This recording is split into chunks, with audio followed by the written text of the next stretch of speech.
Hey everyone, my name is Stan Cork, and this week I will be discussing contracts in general.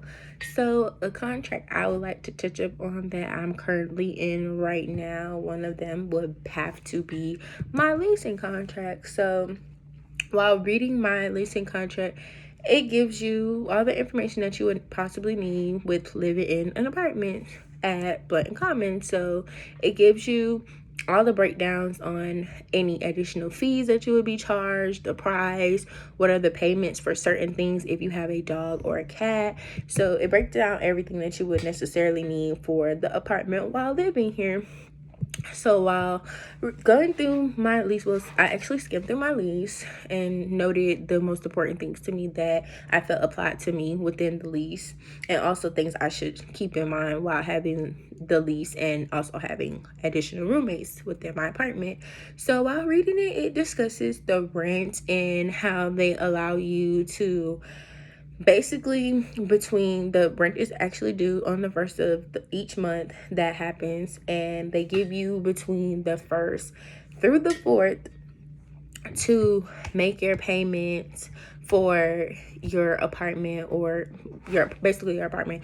So within that time frame, they give you those 4 days to make your payment. They do specify that if you are going to be doing anything that you have to transfer out without a throughout a bank, that they encourage you to do this process not the day but the final day, which would be the fourth, but to actually process your payment between the second, so that it can go through and be there for the third of the month, and then you wouldn't be able to get any additional fees added onto your leasing contract, because then after the fourth it is considered late, and there will be a late fee applied to your apartment for turning late, and the fee for that would be $50 extra on top of your rent. It also lets me know that I can't have pets, but if I do want to have a pet, I can bring my pet here and inform them that, hey, I have a pet and I would like to have them live with me, and they will walk you through the process for that, and you will pay the fee that you will have to do, which will be $250 for a cat and dog. Now, they also specify within that lease that there are certain breeds that they will not accept here. So I had to be mindful. I had to pay attention to that, to be mindful of that. Like, so for in the future, if I do want to get a dog, that I know my apartment will not accept these dogs. So don't waste my money to go ahead and get those types of dogs, because I won't be able to keep it anywhere unless I were to resell it to someone. So that was another thing I noticed with that. You'll pay that $250, and after that $250, that's the one-time fee for having a pet, and then you just pay a renter's fee, like a fee each month for your dog or your cat, which would be $20.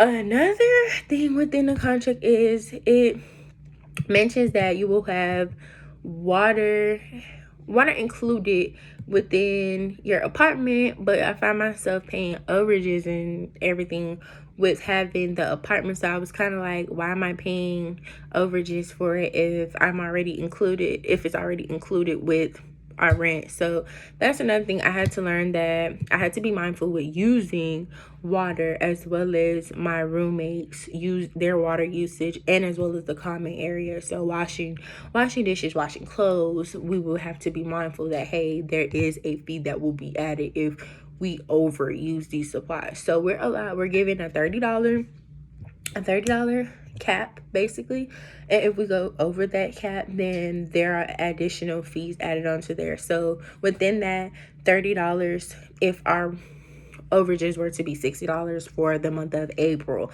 then we will have to pay the remaining $30, and that $30 that is given to us will be applied to there, and we will have to pay $30.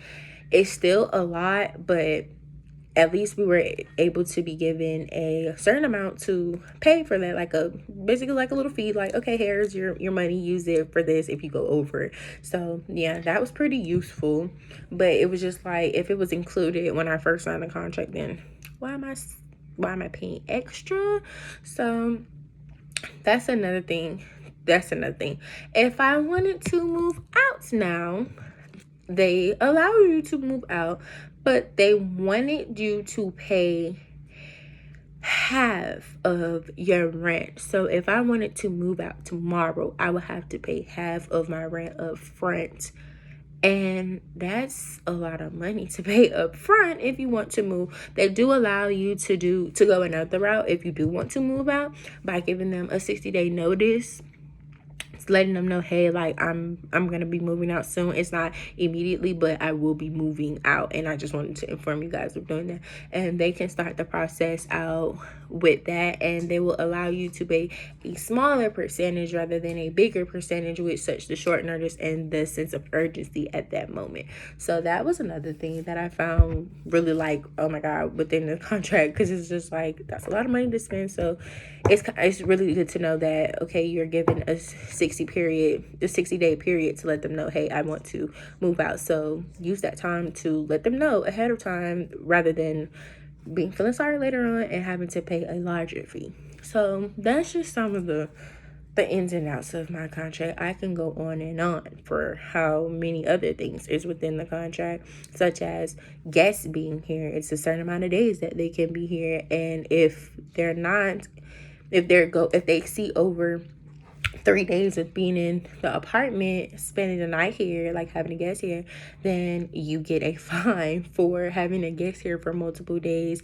So it was just like, it's like, yeah, you're paying for it, but it's a lot of rules and regulations to where it's like you feel like you're stuck at times. So that's just pretty much how my contract is going. So I don't know if everyone else can relate to what I have to go through with mine, but yeah, that's what I have to go through with mine. So yeah, thank you.